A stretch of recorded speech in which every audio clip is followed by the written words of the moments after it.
morning. Though it's only a wish, but it's a kind of dream. First of all, I appreciate it to miss the person through whom I got this phone because I don't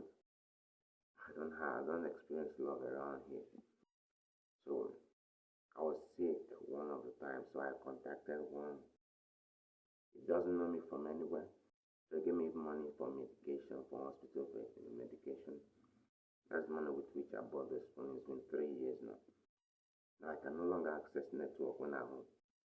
But we have to keep doing the best thing with the best of our knowledge and acquisition. And my biography first, my name is Joseph Emmanuel. I am an atheist. But I was born a Christian into a Christian family of Mrs. Priscilla of Ojimba and late Mr. Emmanuel of Ojimba. You know, my dad died when I was 10 years old, and I'm the eldest of four children. So, after he died, when I was 10 years, I went to live with, the eldest of my uncles, the one way senior my papa, the eldest, late Mr. Timothy of Ojimba. Eventually, to with late Mr. Gabriel of Ojimba, then eventually to my maternal aunt, the one that is elder to my mother. So Mrs. Letitia Ezakabekwe, now Ezoma, and her late husband, late Mr. Clement Ezakabekwe. So I stayed with them. I went to, when my father was alive, I attended Calvary Nursery Primary School, starting at 1 Mama Street, Oboko, until my primary five when my father died. Then we relocated to Fege, where my maternal aunt was living. I attended my primary six Fege Community Primary School. From there, I took my common entrance examinations and got the pass off. I got the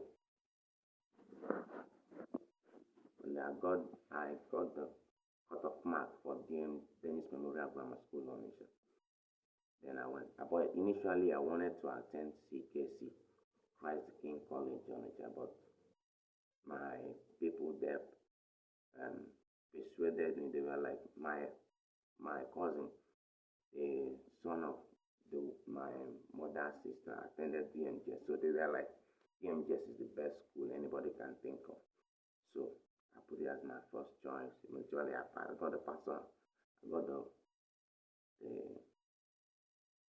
cut-off mark, 84. Then I attended DMGS.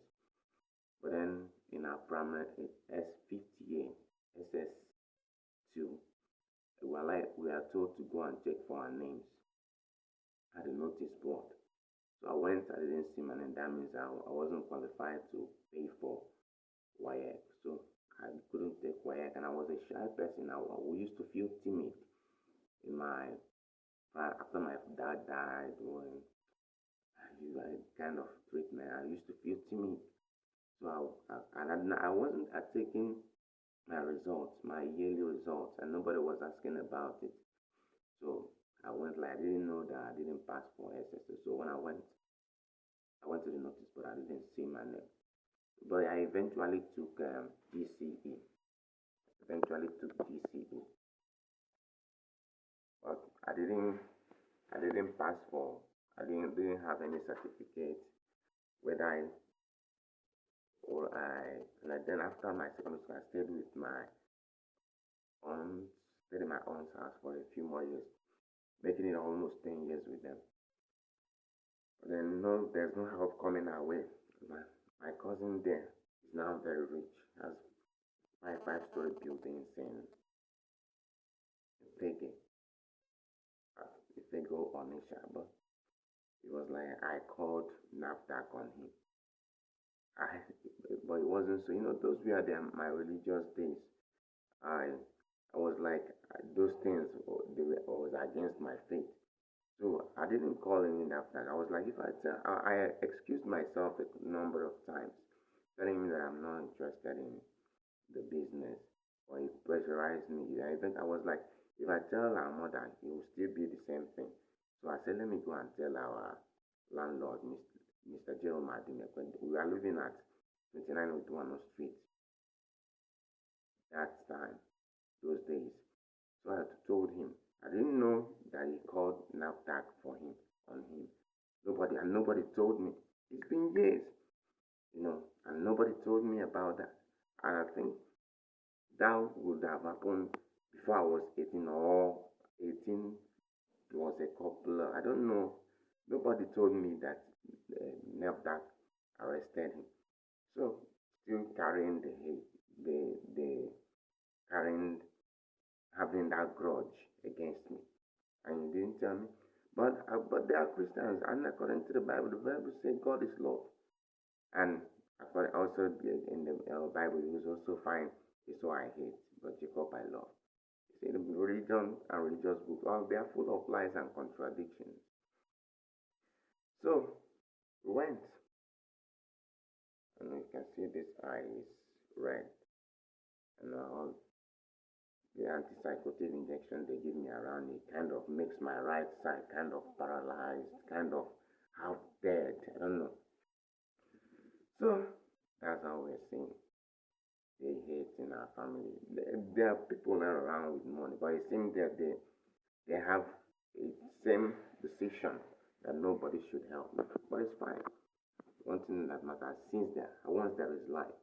Some people say once there is life, there is hope, but it's not automatic. It's when there is life and there is knowledge. You're no longer living in illusions, because everybody has the seed of greatness in them. Our five sense organs are very wonderful things. They signify sense. Most inventors, most of them are taste. So it signifies sense.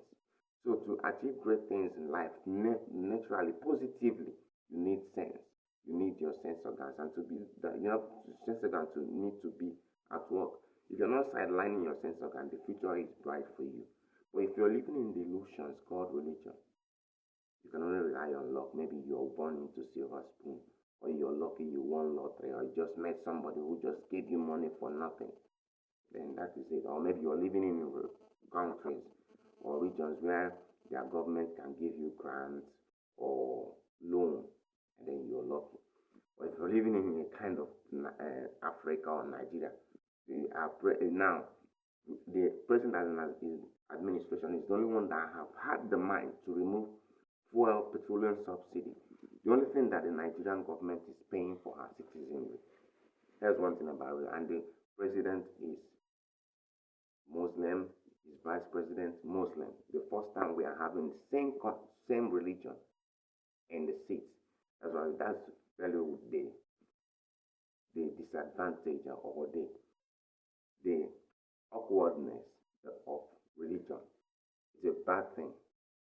It's only, and now we have the only working refinery in Nigeria is a personal refinery belonging to Alhaji Aliko Dangote.